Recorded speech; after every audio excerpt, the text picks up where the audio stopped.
ఏ రీతి నీ రుణం తీర్చుకుందు యేసయ్యా, ఏ రీతి నీ రుణం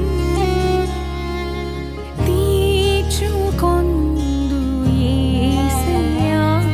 ఏ దిక్కులేని నన్ను ప్రేమించినావయ్యా,